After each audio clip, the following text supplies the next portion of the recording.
और एक पुणे का प्रताप था कि इससे ब्राह्मण कुल में आ गया हूँ, तो अब इस जन्म को मैं जेल से नहीं जाने दूंगा, मैं मुक्ति को प्राप्त करूंगा, तो मैं ये सब काम में जेल नहीं रहूंगा।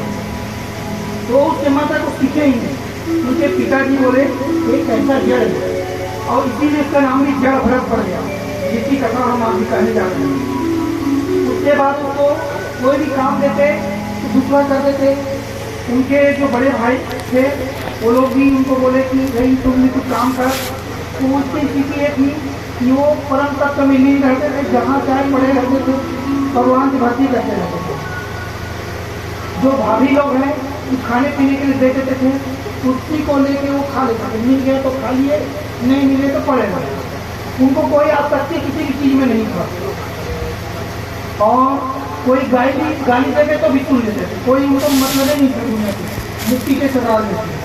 अब ये स्थिति देखा तो पहले तो विवाह की भी कोशिश की है, हर तरह से कोशिश की है, लेकिन वो भरत जी अपने बातों में अड़िग रहे, वो कुछ काम करते नहीं थे। एक बार उनको खेत की रखवाली करने के लिए भेज दिए। वहाँ वही वाले बात, आओ रे बंदर खाओ, तुम्हारा है राम जी की चिड़िया, राम जी की खेत खाओ रे चिड़िया, भर भर के सबको खाने देते थे, और बोलते थे कि चिड़िया भी राम का है और अन्न दाना भी राम का है, खाने दो, मेरा क्या जाता है। और जब ये लोग जाके देखते थे, बोलते थे तुम काम जितना कर उससे ज़्यादा नुकसान कर रहे हैं।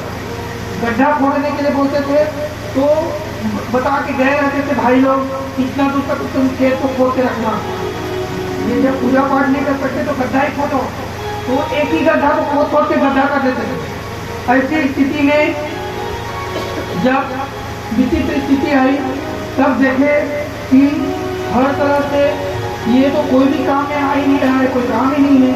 तो एक तरह से उनको घर से बाहर कर दिए, वो भी उसमें भी खुश थे। बाहर आने के बाद वो पड़े रहते थे जगह में। संयोग से एक बार क्या हुआ, उसको कुछ डाकू लोग, एक डाकू था, उसके घर में वंश नहीं था, तो वंश प्राप्ति के लिए वो एक तांत्रिक यज्ञ कर रहा था।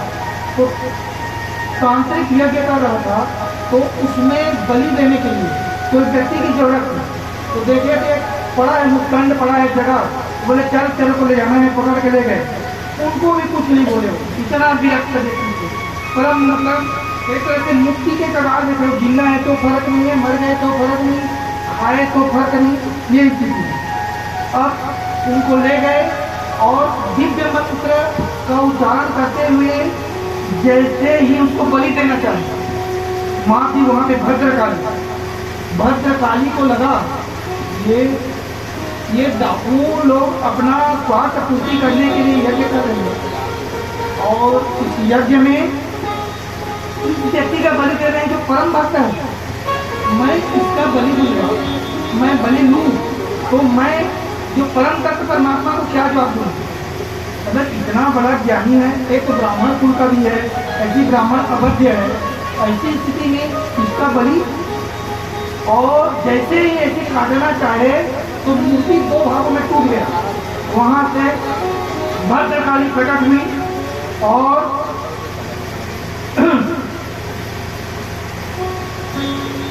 भद्रकाली वहां से प्रकट हुई और डाकुओं को पूरा उनको नष्ट कर दिया।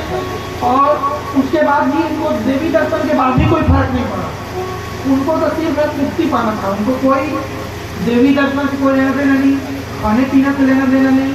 वो बोलते हैं कि 3 जन्म में गंवा डाला हूँ, अगला जन्म मैं नहीं गंवाऊंगा, मैं उस परम तत्व को प्राप्त करके रहूंगा। ऐसे ये सोच करके वो किसी चीज में आसक्ति नहीं रहते। इसी के आगे कहानी में संयोग से सिंधु सौवीर देव का राजा नाम था रघुगण, वो बहुत परम ज्ञानी था। वो आगे जा रहा था और पालकी में बैठा हुआ